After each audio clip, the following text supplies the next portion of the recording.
మీరు అక్కడ ధర్మాన్ని పరిరక్షించాలి. మీరు అక్కడ మీ ఇష్టాలకి మీరు కూర్చోబెట్టి మీ ఇష్టాలకి కాంట్రాక్ట్లు ఇచ్చుకోవడానికి మీరు టీటీడీ బోర్డుకి మీరు వెళ్ళలేదు. మీరు అందరూ మీ అందరికీ బాధ్యత ఉంది. మీరు నిర్ణయించుకోవాలి.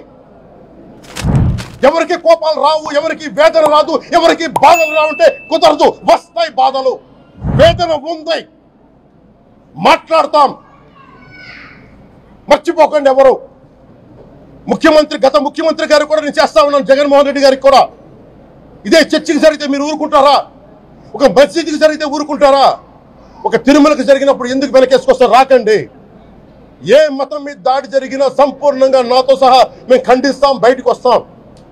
ఇస్లాం మీద దాడి జరిగితే మేము మాట్లాడతాం, క్రిస్టియానిటీ మీద దాడి జరిగితే మేము మాట్లాడతాం, హిందూ ధర్మం మీద, సనాతన ధర్మం మీద దాడి జరిగితే కూడా నేను మాట్లాడతాను. ఇది మొదటిసారి కాదు, మేమందరం మాట్లాడతాం. ఇది ప్రాథమిక హక్కు. ఇది పరస్పర విశ్వాసాలను గౌరవించుకోవడం చాలా చాలా అవసరం. ఇది అందరికీ తెలియజేస్తున్నాను. ఇది దోషులకి కఠిన శిక్ష పడాలి. అలాగే ముఖ్యమంత్రి గారికి కూడా నేను తెలియజేసుకున్నాను, చంద్రబాబు నాయుడు గారికి కూడా కేబినెట్ మీటింగ్ జరగాలి, అసెంబ్లీలో చర్చ జరగాలి. అసలు టీటీడీ ట్రస్ట్లో ఎన్ని అవకతవకలు జరిగినాయి, దీని మీద కూలంకషంగా దీని మీద చర్చలు జరగాలి. అలాగే నిన్న అందరూ మీడియా పెద్దలు కూడా అడుగుతా ఉన్నారు, అధిపతులు, పత్రికాధిపతులు కూడా అడుగుతా ఉన్నారు, మీడియా వారు కూడా అడుగుతున్నారు, దీన్ని సిబిఐకి తీసుకెళ్లాలా లేదా అనేది. అది గౌరవ ముఖ్యమంత్రి గారు నిర్ణయం తీసుకోమని. మీరు ఏ నిర్ణయం తీసుకున్నా కేబినెట్ మీ వెనకాల ఉంటుంది, ప్రజలు మీ వెనకే ఉంటారు. ఇది ఇక్కడతో ఆగాలని మనస్ఫూర్తిగా నేను కోరుకుంటున్నాను. అలాగే 40 సంవత్సరాలుగా కర్ణాటకలోని గీ కంపెనీకి ఇస్తా ఉన్నారు.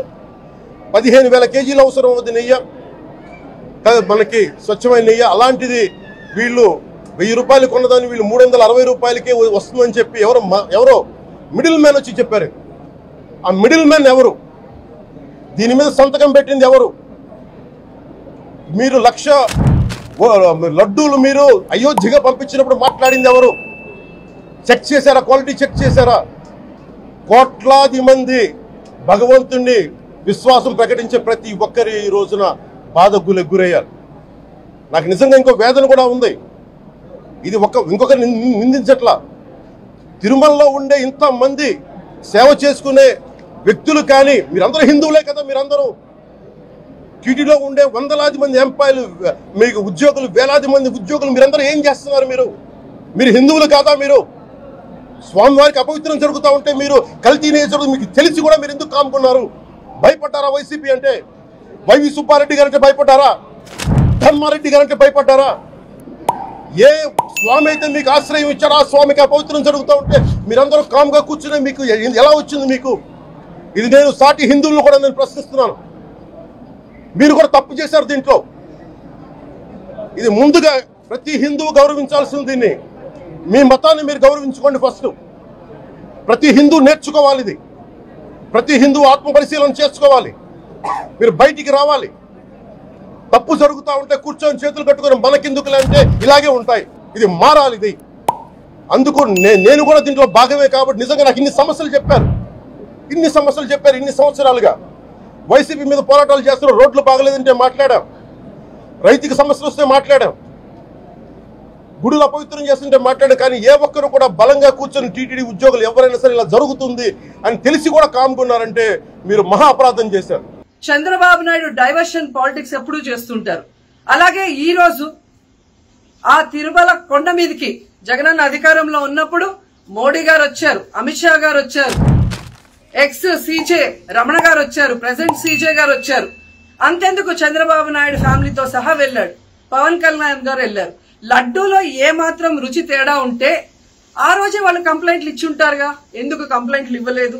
ఇప్పుడు ఆ 5 సంవత్సరాల్లో ఏదో జరిగిందని నింద వేయటానికి ఈ రోజు టీటీడీని ఎంచుకొని తిరుమల తిరుపతి దేవస్థాన ప్రతిష్టను దిగజార్చడం ఎంతవరకు కరెక్ట్ అని భక్తులందరూ కూడా ఒకసారి ఆలోచించాల్సిన అవసరం ఉంది.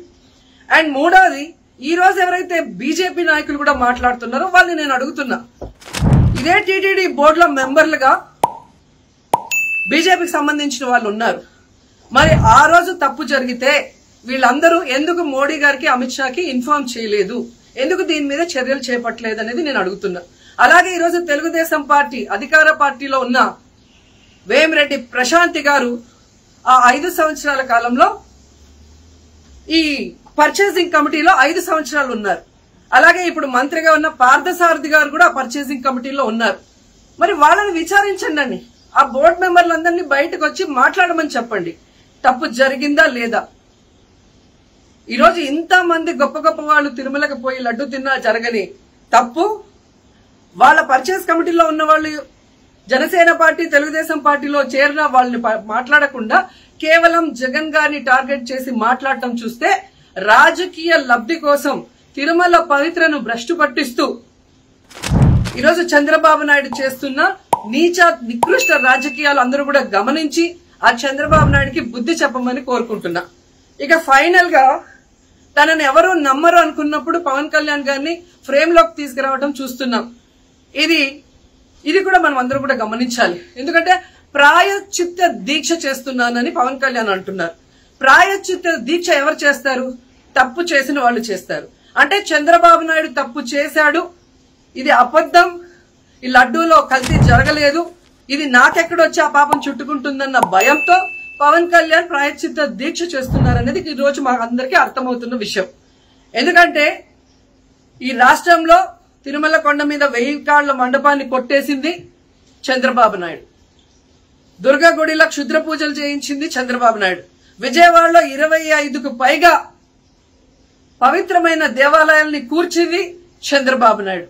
పూజల్లో బూట్లు వేసుకొని పూజలు చేస్తూ అన్ని తొక్కేసింది చంద్రబాబు నాయుడు గారు. ఇలాంటి చంద్రబాబు నాయుడు కోసం ఎన్ని ప్రాయశ్చిత్త దీక్షలు చేసినా ఆయనైతే దేవుడు క్షమించడు. అలాగే హిందువులు కూడా చంద్రబాబు నాయుడిని క్షమించరు. ఆ పాపం నుంచి తప్పించుకోవడానికి పవన్ కళ్యాణ్ చేస్తున్న ఈ 11 రోజుల ప్రాయశ్చిత్త దీక్ష పవన్ కళ్యాణ్కి మాత్రమే పనికొస్తుంది.